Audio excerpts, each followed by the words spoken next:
Welcome back to the Gleneagle INEC Arena. It's a special couple of weeks for us here because we are getting some intimate and exclusive performances which you will enjoy online, or maybe you have already. And first up in our lovely new stage here, by the way, is Junior Brother. Welcome back, because you've been on with me before, except it was a podcast. So now our viewers can see your lovely... What I look like. What you look like. And if I have to notice anything since I've talked to you last, is that your hair has grown about maybe 7 inches longer than it was when I saw you. So is this part of the new look, or is it a lockdown vibe, or what? Talk to me about that. Yeah, I just said I'd cut my hair when things went back to normal, and things aren't back to normal yet. So it's just still growing, but it's due. I'm due a cut anyway, so I'd say it won't be long cut now. So yes, are you going to wait till there's a vaccine rolled out throughout the world until you get your hair cut, or are you going to book it like pretty? I actually might. There's news of a vaccine now, so I actually might do that. Okay. I don't know. I'll see. Tell me what has it been like, firstly, because I mean the reason we're here today is because, well, firstly, we can't really do live gigs in front of an audience anymore, and that's after changing since March. So now we have to kind of do everything behind closed doors. We must do live streams. We must record gigs for people to watch at home safely. How are you coming around to getting used to that, I suppose? Well, it's just a case of just going with the flow at the moment, I suppose. We're lucky to have anything at the moment with such a virus that kind of spreads in crowds. You know, of course, live music was always going to be one of the worst affected industries. So it's great that we have something to keep us going. Like if this was even like 30 years ago, sure, there'd be nothing we could do. Like, so we're lucky that we've the technology, I suppose, to pay crew and staff and to give people a bit of a wage for a while anyway. So we're lucky we've the technology, I suppose. That's what I was thinking. It's strange, like, it's not gigs, but it's the next best thing, I suppose. It's as close as you can get to it, like now. Exactly. And as you said, like, I mean, if this pandemic happened 20, 30 years ago, before there was Facebook, before even the internet was really as popular as it is now, like, you wouldn't be able to do this. Like, there would be no music. Like, all you would have is the radio, really, kind of for music, which is so we are lucky, I suppose, in a way that we can bring these gigs to you from the comfort of wherever you are, in the sitting room, in the kitchen, maybe out in the sun. Out in the sun. It's currently December, but you never know. Tell me what's it been like for you? Let's say now, because you haven't been gigging. Have you been writing? Have you been recording? Have you did you take a break? Because you were very, very busy before March. I mean, nearly every weekend there was something on for you, and like you missed out on a whole season of festivals as well this summer. So what have you been doing with the amount of time you've had off? Well, it was good at the start, really, to get that break, because there was no break on the horizon really for me. So it was, I was getting really busy. So it was kind of at the start a bit of a relief just to have a break. So I living up in Dublin, so I came down home here and kind of chilled out. But I'm also working on the next album. So I kind of I said I'd work on like arrangements and stuff, but I kind of got all the demoing and arranging done in the first week. So I kind of was like, I want to go back into the studio now, but I can't. So I got everything done a bit too quick, and then I ended up like writing 2 new songs for the album as well. So, and what are those? Are those songs a step in a different direction? Let's say from your debut album, or are they more along or less the same themes and music? Well, the album itself, it's kind of gone further in kind of all directions, if you get me. Like, things I kind of touched on in the last record have kind of gone further with it in this one. Like, kind of even like more conventional songwriting has kind of come more to the fore, but also more like experimental tendencies have really kind of come out as well. So it's all kind of, it's definitely feels like a step forward, 100% anyway, kind of on all fronts, I think. So I'm very excited about it. It's gonna take another while for it to come out anyway, I'd say, with the whole stuff going on. But it's better to be taking your time with something than to rush it anyway.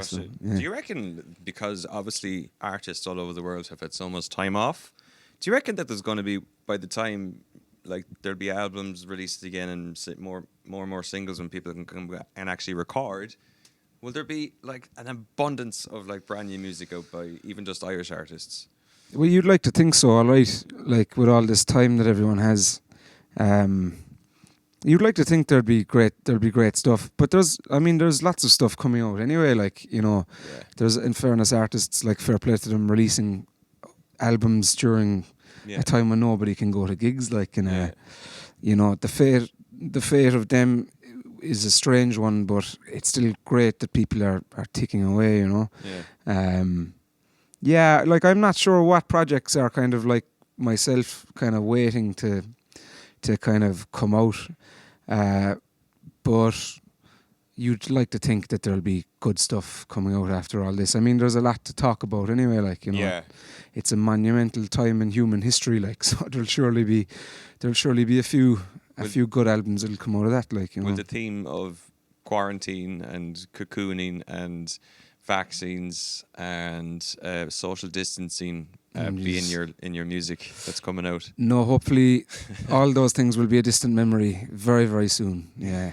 It's probably something we'd all like to forget as soon as we can, really. I think so, yeah. Tell me about your gig here, because you've just come off stage. By the way, it's just been recorded in the Acoustic Club, and by the way, it looks gorgeous inside there. The lights, it's incredible. The crew behind the scenes, what they're doing. How did it go? How did you feel about it? Yeah, it was really good. Yeah, I really enjoyed it. It's strange, of course, playing to nobody. But so it was kind of like a TV gig, I suppose, but like a full set, you know. So, of course, like I'd be used to whenever I've done television, just one song. So it's strange stretching that out to a whole hour or 45, 50 minutes. So, yeah, but no, I really enjoyed it. I mean, like the Mangarin Suite in there where the Acoustic Club is definitely one of my favourite rooms in the whole country. Like, you know, it's a great room, and the lighting and the sound is always great, and there's a great crew always in there, Kieran Summers and the lads. So no, it was reliably really enjoyable. Yeah. Tell me about your very first time in the Acoustic Club. My very first time. Oh yeah. I don't know what age I was. I very vaguely remember seeing Barney the Dinosaur in the INEC Acoustic Club. Before it was called that, when it was just the Mangarin Suite, I saw Barney, and it was the first gig I think I ever saw. Was he solo or was he with his band? He was with his band, I suppose you could say. Yeah, but they weren't playing musical instruments. They were dancing around, and there was loads of children like me dancing around, and that was kind of as technical as they got, really. Do you think much has changed since then? Like, well, even gigs. Every gig I've done since is just trying to do a bit better than Barney the Dinosaur. Yeah. So that's the standard. Barney the Dinosaur's up here, and hopefully I'm close to that. Barney gold standard. And was that must have been your very first kind of gig experience, I suppose, it must have been, Barney. Yeah, it must have been, yeah. So I only remembered it when I was sound checking earlier in there, kind of looked up at it, because it's very different now, of course, and but there's some things that are still there, and like the ceiling's kind of still the same, and I was, jeez, and then flashback, big purple dinosaur on a stage, and, you know. Tell me about you, because you've been working kind of behind the scenes with a couple of different Irish artists in terms of supporting them, and I think you're kind of are you doing some work with them? Are you collaborating with any of the artists you've supported? Well, I haven't done any collaborations with any of the acts I've supported, but I've done a bit there with CMAT. I don't know if you know CMAT. She's great new upcoming act from Dublin. Yeah. I did a song with her. I did a gig in the National Concert Hall there a few weeks ago. Time and space, I don't know anymore.